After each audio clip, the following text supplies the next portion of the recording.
Hey guys, this is the Lovin Dubai show on a beautiful Monday morning. We spoke about what the Arab League has said following the fall of Assad, what Dubai is doing to make it a pedestrian city, and everything going on at the F1 this weekend, the major FOMO we all felt. And if you missed the episode, don't forget to subscribe to the Lovin Dubai show podcast wherever you get your podcasts from, and enjoy. Good morning, Dubai. Welcome back to the Lovin Dubai show, where we go through the top trending stories that everyone across the country is talking about. Our top story for you today: the Arab League urges Syrians to uphold tolerance following the fall of Assad. As well, Dubai might become a walking city.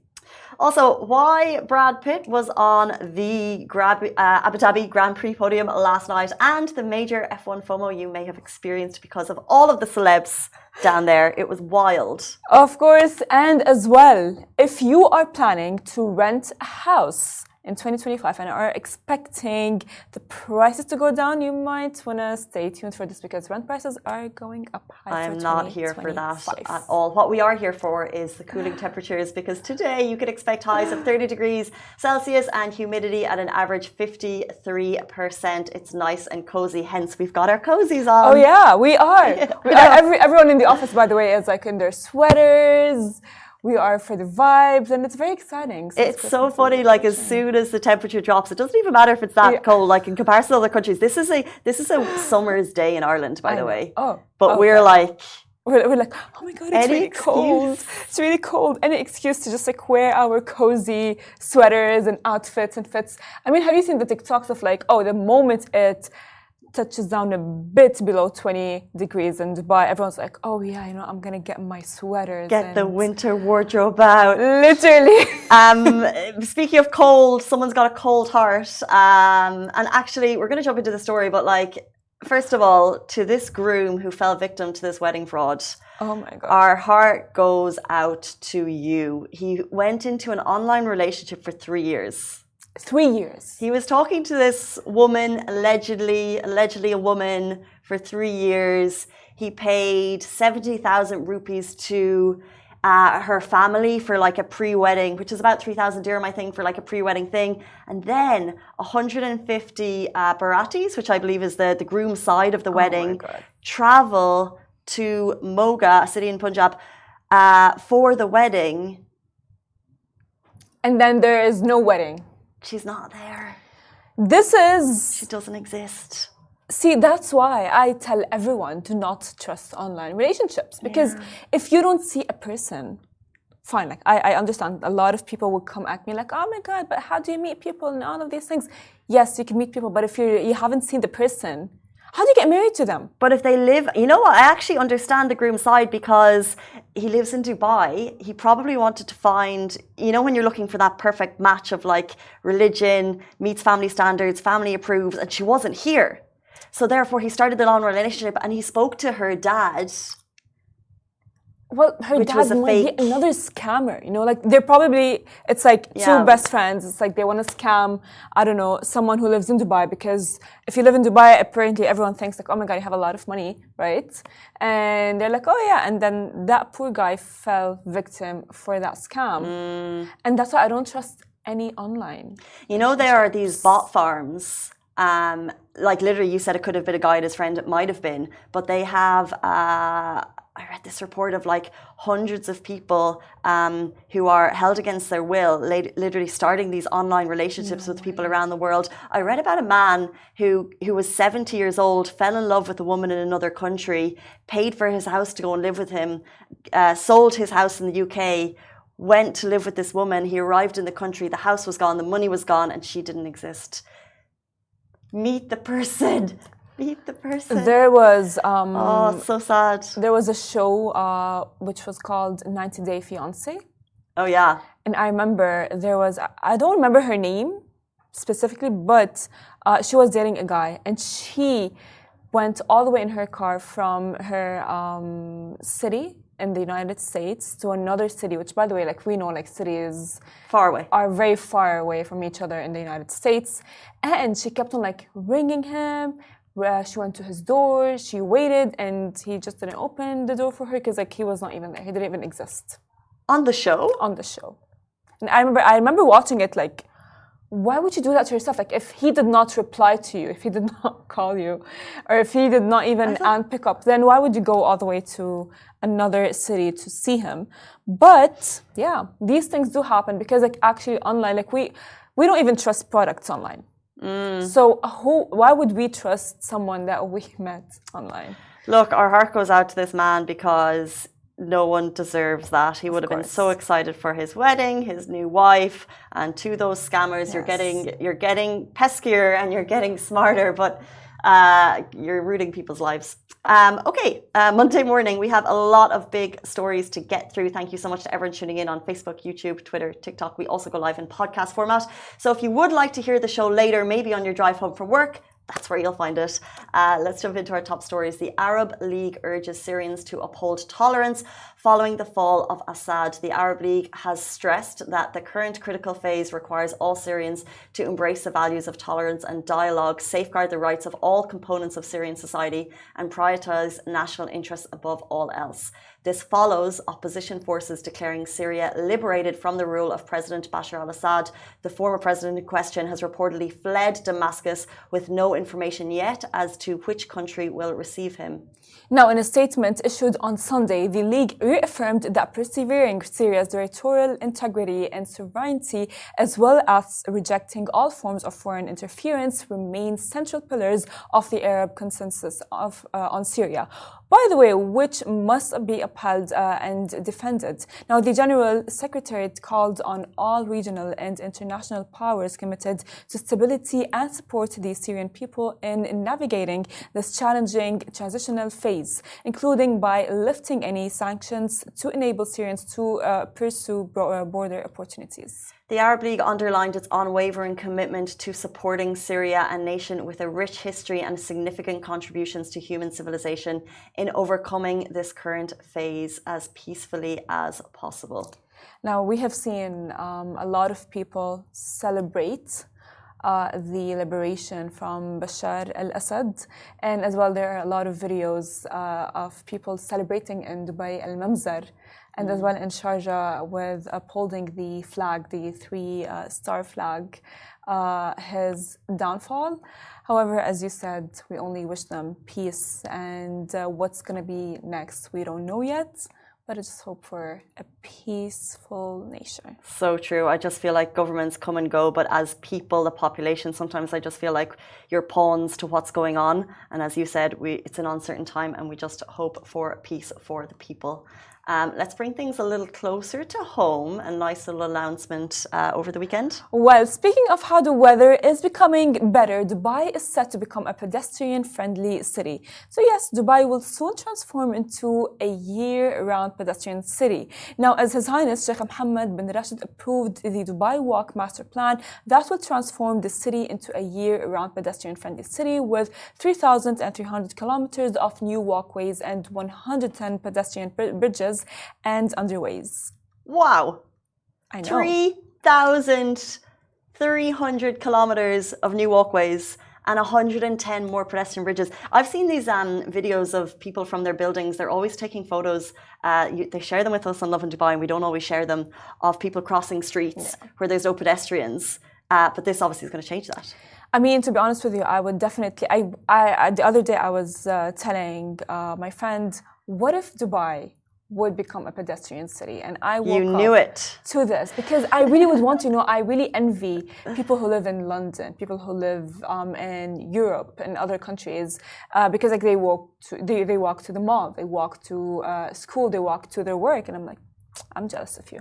There are pockets. I believe like JLT is a pocket that's pedestrian. If you live there and you work there, then it's pedestrian. I used to live in Marina, worked in JLT. Yeah, it's pedestrian. It was amazing, but from one area to another, but you always need public transport to get the faraway distances. For sure. I mean, I don't know. We shall see. Well, we shall see, because the first stage of the plan involves 2 key routes in Al Ras and also near the Museum of the Future. The Al Ras historical route will include shaded rest stops, climate control tech, Dubai being Dubai, art displays, greenery, and more innovations like microclimate control technology will be used to make the route walkable every year, all year round. There will also be interactive technology that announces the history of the place that you're walking through. Now, the future loop is set to be developed in the Museum of the Future area and will be completed by 2026. It will be an iconic elevated 2 kilometers walkway that connects 10 key attractions in the area. There will be air conditioning and shaded green open spaces to keep it walkable all year round. I mean, we redefine the concept of mobility and quality of life, said His Highness Sheikh Mohammed bin Rashid. Now, the Future Loop project will benefit 250,000 residents across 7 areas, cut travel time from 8 to 3 minutes, and promote a modern, healthy environment. I love that. I really do. I mean, I really hope that my friend is watching because I want to tell him, like, I told you so. I really did, because like, he was like, what? Dubai, a walking city? No way. Well, there is way. There's been conversations year on year about wanting to make Dubai a greener city to live in. The only thing about this is I would walk to walk 100% because I don't have a family, right? But as soon as you have kids and maybe they're on the school run and stuff, like, regardless of how pedestrianized the city is, when you get to the demographic, I'll watch my words, of people who have families, they're not able to take advantage. But the people who do not have families, this is the best thing ever. Not on the roads in traffic, fresh air in the morning, climate controlled walk routes. Hello, Dubai. Like, so cool. I mean, to be very honest with you, Casey, is that even if I had kids, I would want them to walk to school. I remember my parents... If possible, yeah, of course, yeah. My parents all the time go like, oh yeah, you know what, you are so privileged, Farah.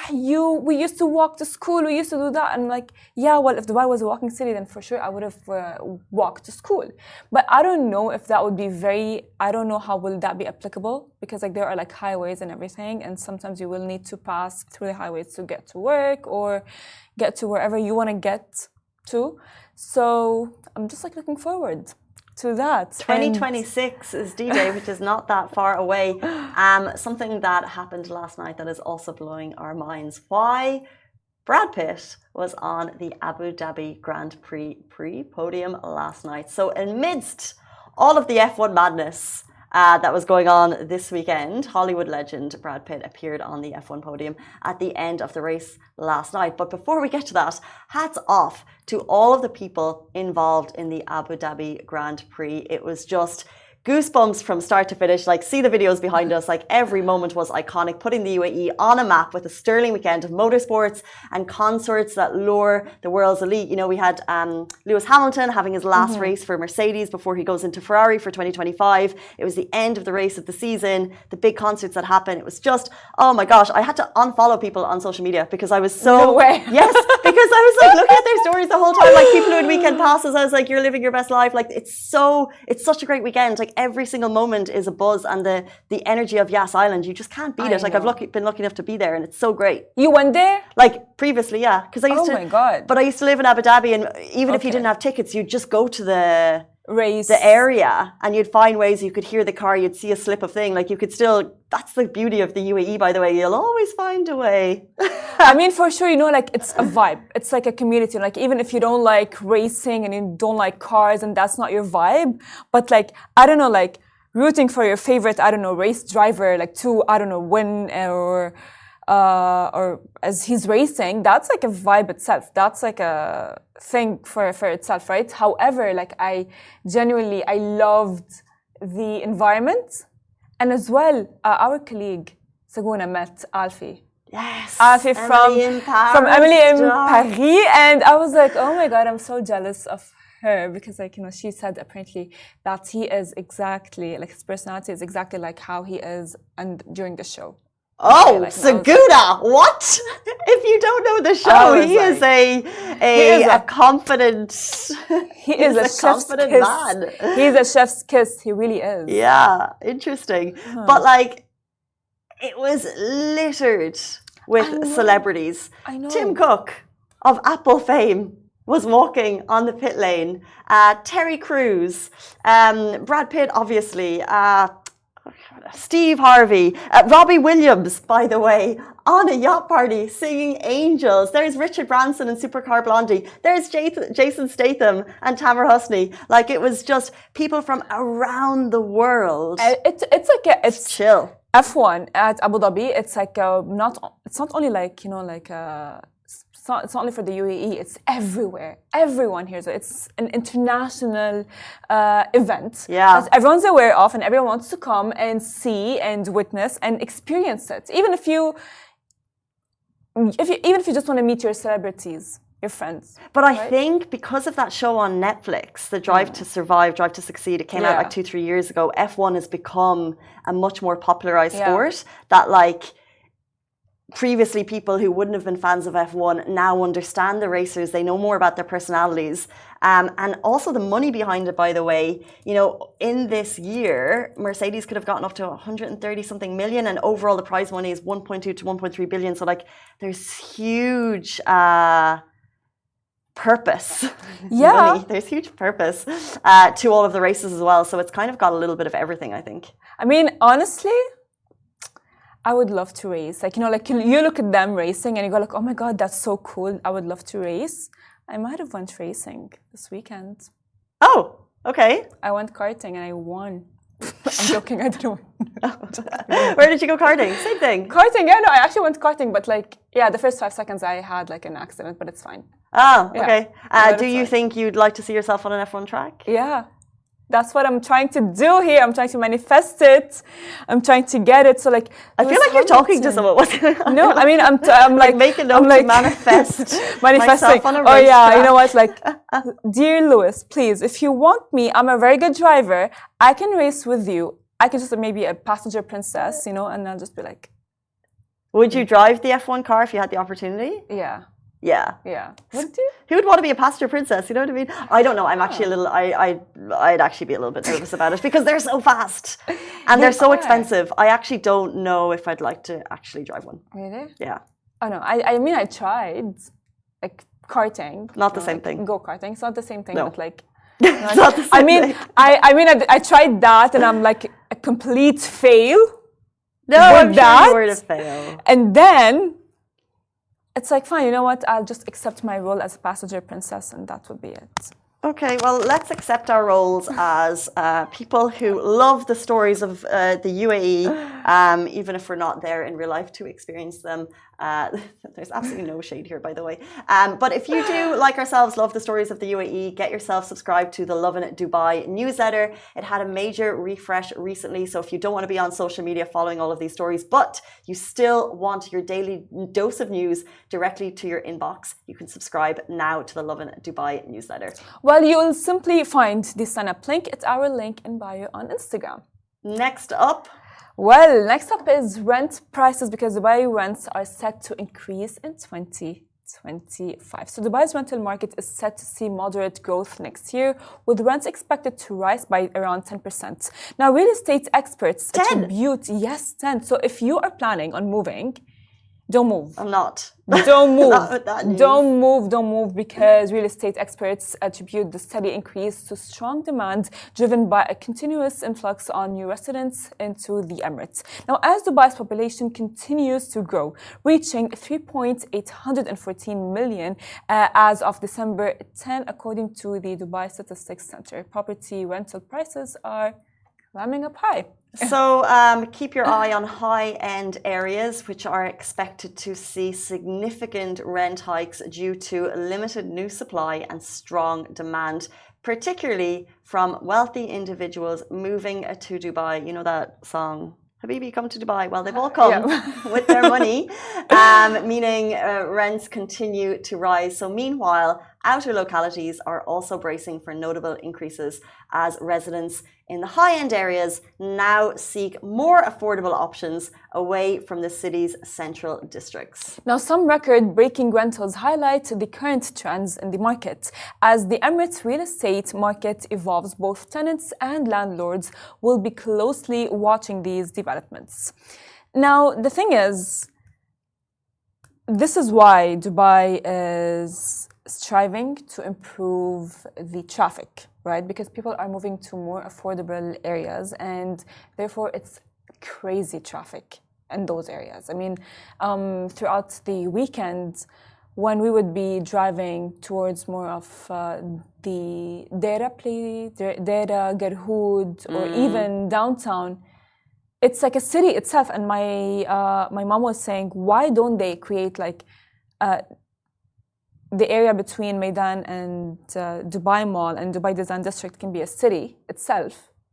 You know what I mean? And then like the area in Marina, JLT, and JBR is a city itself on its own, right? And then like the Garhoud, Dera, Mamzar can be a city. What would happen if there were 3 separate cities? I mean, maybe they shouldn't be cities. Maybe they should be like, I don't know, like communities. But what would happen is that people would stay there in their own city.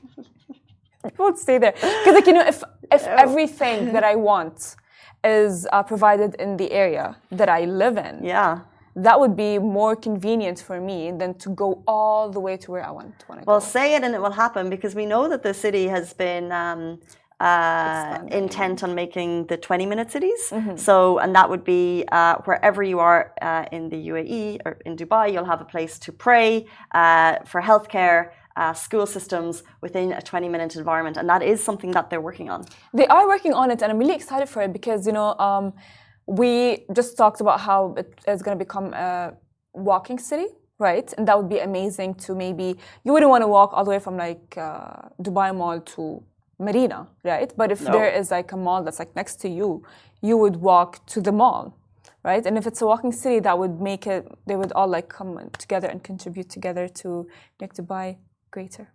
I'm going to say something really controversial. I already think it is a walking city. Really? Casey, are you sure? Because like, depending where you live, if you live near a metro station, like if you live near in a lot of areas you could walk it. So I mean, but like depending where you are, I'm in Production City. I can walk 600 meters to work. Casey, but I used to live in Marina, and I was able to walk, grab a metro, walk on the other side. If you live, like if you're able to get yourself, it depends on where your work is, right? And if your work is near a metro or bus line, and you get yourself to a metro or bus line in the area, like there's high-end places to live and there's affordable places to live in a lot of areas around the city, salary dependent. And if you choose your home based on getting yourself close to a metro, and if your work is close to, you could do it. I mean, we can do it. We don't know, because like we keep on seeing a lot of improvements and a lot of plans and a lot of projects as well, you know, that are being implemented in Dubai to make Dubai greater and bigger. But I'm really hoping that they would create like areas, you know what I mean? Like it's like, oh yeah, this is the Garhoud, or like, let's say like, I don't know, give it a name. Well, Lovin Dubai area, if we could name it anything. Oh yeah, Lovin Dubai area, exactly. That would be, you know, really Alfred, cool. We're coming for you.